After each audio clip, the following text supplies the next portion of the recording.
Hi, Booktube. Hi. Oh. Hi, Fred. Fred, say hi to Booktube. Hi, Booktube. Hi.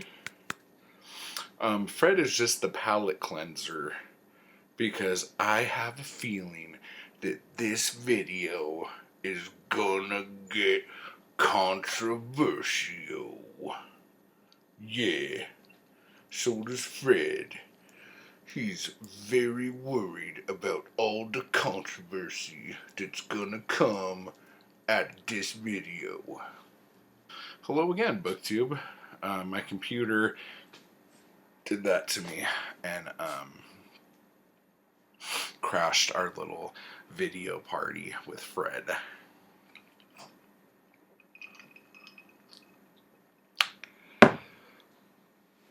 Kind of a white wine spritzer. Because that's how I'm feeling today, folks. I'm feeling white wine spritzery. No, but seriously. So this is super controversial. And I have noticed that in the last few videos I've been doing, I've seemed very groggy. And apologies. I'm going to try to pick up the tempo a bit for you there. I'll blame it on a lot of stuff, but then I won't tell you why. So we'll just go past that. So, by the clickbait title of this video, you know that we're talking about ebook pirating. Now, I was thinking about it, and I read a lot of ebooks. I really, really do. Because I like to read books on my phone. Because it's convenient and I enjoy it a great deal. And then I was thinking about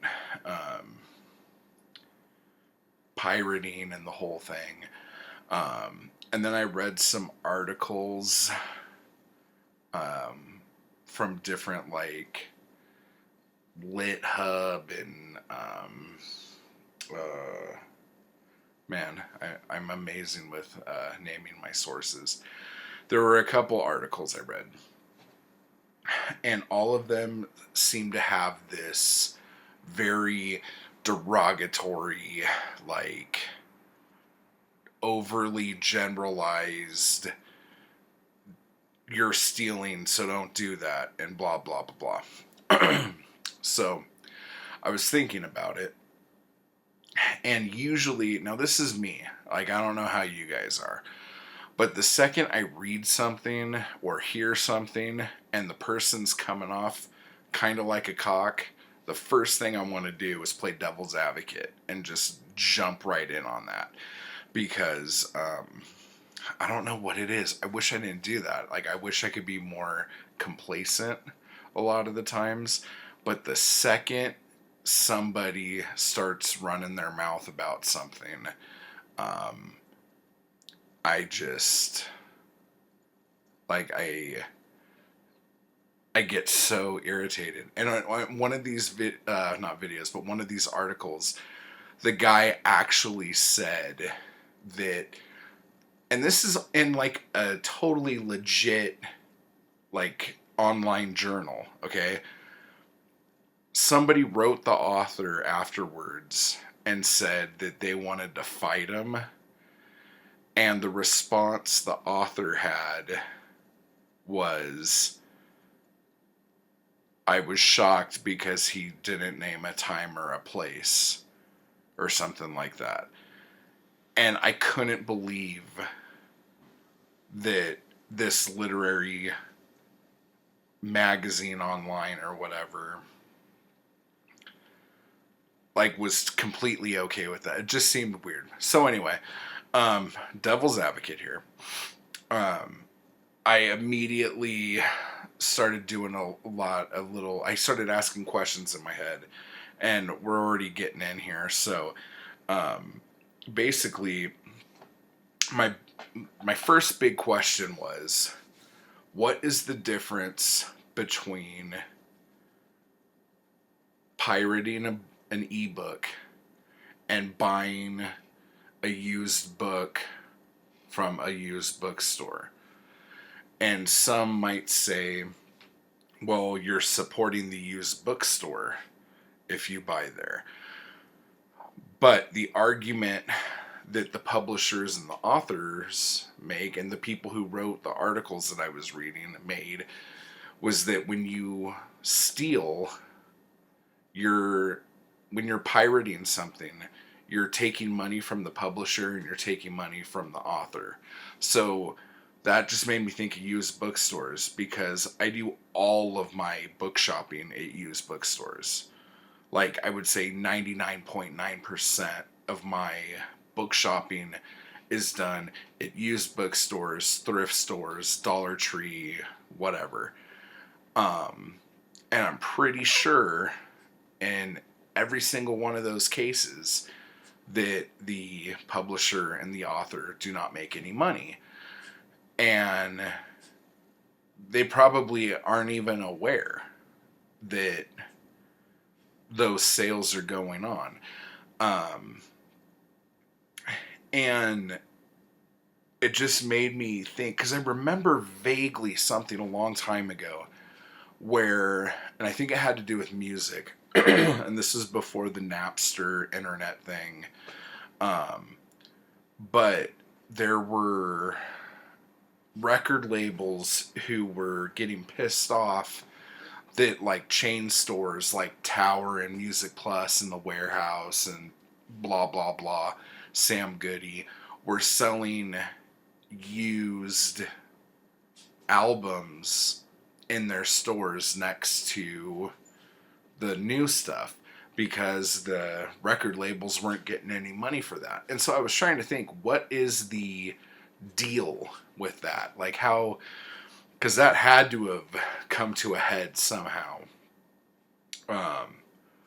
But if I'm not mistaken, I don't think the record companies ever got money for those, and I don't think publishers get any money for used bookstores or thrift stores or whatever.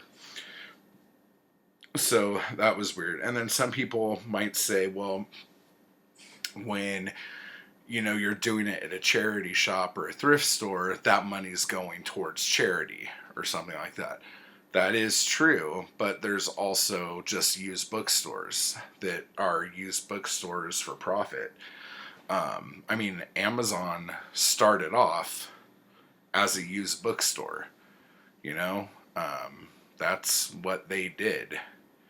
And now look at Amazon. I don't know how that correlates with anything, but, and then I was thinking, like, okay, well, someone buys the book originally, so that one sale at least is going to the publisher and the author. And when somebody pirates an ebook or a PDF or an EPUB or whatever, I'm assuming that the initial copy of that has to be purchased. Now, I know a lot of you are going to be saying, oh, well, ebooks, you're not actually buying an ebook, you're buying a license for that book. And that is true. That's what they want you to think. But that's not always true, and that's really not true. There are numerous, I mean, I don't want to get anybody in trouble here, but there are numerous ways and numerous programs out there to turn a Mobi file, or even just taking a Mobi file from Amazon and making it a actual digital file that you could keep. And that it's not rocket science to do any of that stuff, but that's besides the point. The other thing is, getting back to that point, somebody had to buy that book first. And so then I was going, what if, because I remember not too long ago, a buddy of mine what book was it? He didn't have anything to read, and he's like, read all my books, and I'm going to be home this weekend, and blah, blah, blah, blah. And so I sent him like 3 or 4 ebooks. Now, if he was living down the street from me, I would have lent him any of the books that I have. You know what I'm saying? People lend books. That's what people do. Like, I mean, I don't even know how many copies of Breakfast of Champions I've had to get because I loan it out to people and I never see it again. So, lending books is something that people do. So is lending an ebook something you shouldn't do? And then I know that the argument there becomes, if you actually have the file, and if you belong to any author's mailing list or anything like that, you get a lot of actual digital files that are yours to keep. I'm not talking about just pirating stuff. I'm saying like, especially with newer authors and self-published authors, they're always giving away. And me being an author myself, constantly giving away content. So I know that, but when you take, if you're sending someone an email, let's say, and you send that email with a book in it, you still have that book, and now that person has that book.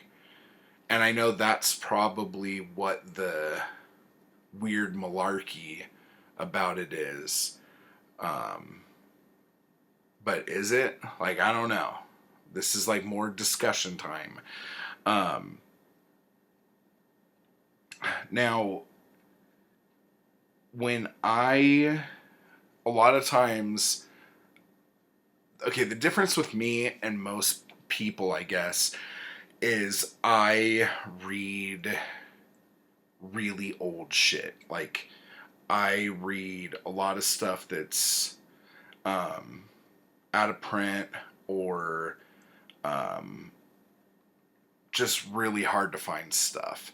Now, when there are ebooks online of certain things, I'll jump on it, whether I'm buying it on Amazon or getting it off of like Project Gutenberg or archive.org or whatever.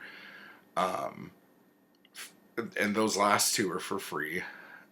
But if there's a book I like, I will buy every printing I ever find of that book, because that's how crazy I am. So like, I'll have like 6 copies of And Then There Were None, or I'll have 8 copies of Dracula or something like that.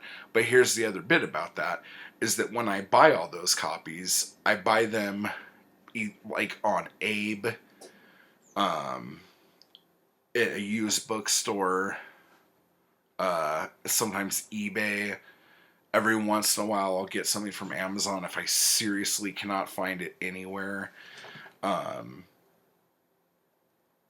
But so even when I am buying them, to kind of make up for the fact that I read the ebook of it and just really liked it, the publisher and the author never, ever, ever know that I even like the book.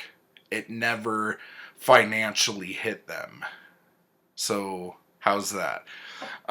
There are books, though, that are new that I will buy. I'm not going to go into Barnes & Noble, probably. I'll probably just get them on Amazon with my Prime shipping. Yo. But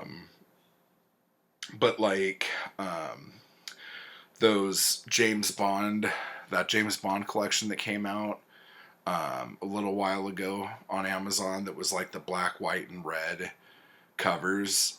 Those are amazing. And I have almost all of those in different editions, but I would love to have all those. The Raymond Chandler Penguin books, there's actually 3 different Penguin lines of Raymond Chandler books that I want to collect. But the newest ones they put out are just gorgeous. And if I find those at a used bookstore, I will buy them at a used bookstore. definitely. But if I can't find them, I'm going to get them probably on Amazon or something like that. So that's another weird thing, because I don't want to jump ahead of myself here, but okay, so what's the difference between archive.org or Project Gutenberg and the Pirate Bay? Okay. Now, the main difference is that Project Gutenberg and archive.org are typically doing public domain titles, okay? So those are free, and there's no copyright infringement or whatever on them. But at the same time, there are still publishers who are putting out Frankenstein and Dracula and whatever else public domain work you could think of. And so at that point, is getting an ebook version for free from Project Gutenberg okay, even though the publishers are still putting out those titles? Like, ethically, is that still okay? I know legally it's okay, but is it ethically okay? And then the last bit, and the bit that really got this thing going for me, was is pirating different than the library? Yes, it is, obviously. But when I started thinking about all this stuff, I didn't know how libraries worked. And so, off of a couple different things I read, I didn't spend days researching this. I honestly, for the last maybe hour and a half, I've been like reading up on stuff on this. But libraries have to buy books. They're curated by their staff. They buy books.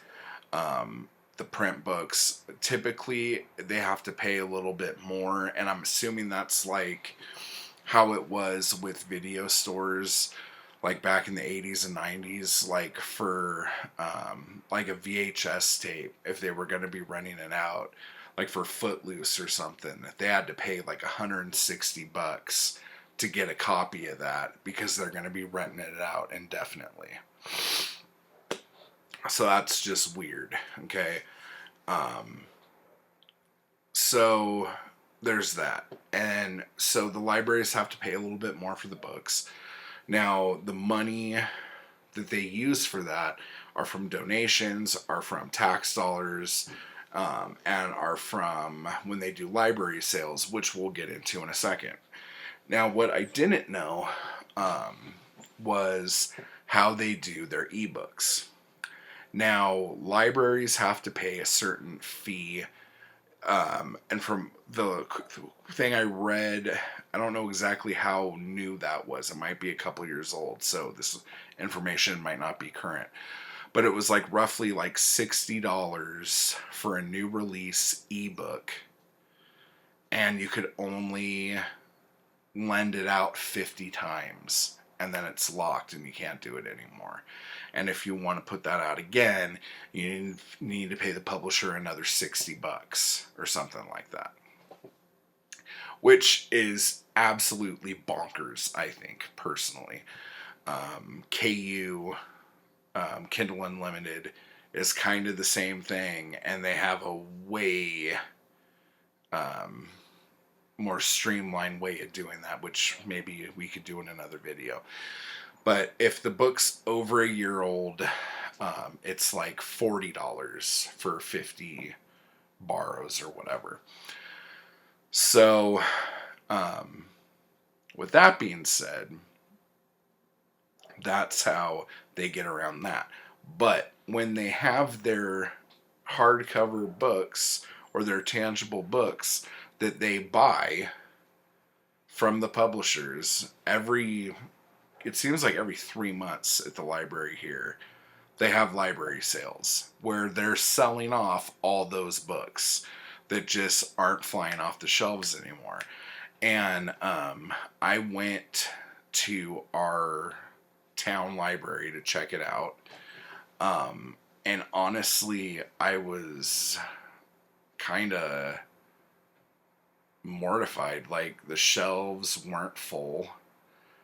And I went in there with like a list of books that I wanted to get, and I didn't find one of them. And that kind of bummed me out a little bit. But at the same time, whatever, because at the next library sale, they could have some cool stuff and I'll just buy it.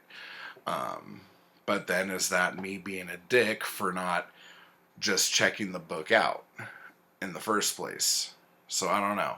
I'm not saying there's anything wrong with libraries by any stretch of the imagination. And a lot of the arguments too I was reading was that, libraries curate readers because,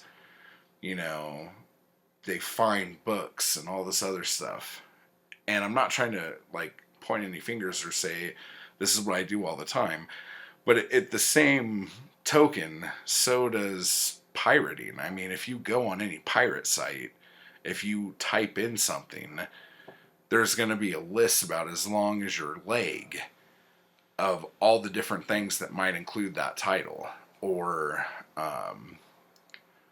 you could put an author's name in and a million things will come up, And so I don't know. Like, that argument's kind of weird. And then at the same time, used bookstores curate readers too. But at the same time, or then again, the used bookstore doesn't pay the publisher, doesn't pay the author. So the used bookstore is really only feeding the people who run the used bookstore, I guess. And I don't know how you feel about that. So anyway, to cut this short, I just want to talk to you guys about this. Like, what do you guys think? I don't want this to get into like a ugly thing. I'm not saying this way's right, this way's not, yada, yada, yada, whatever. I just thought it was a weird thought. Is a used bookstore the same as Pirate Bay? Like, I don't know. Like, you tell me. So I hope this was exciting, and I hope you guys are nice to me in the comments and not mean. So have a great evening, BookTube.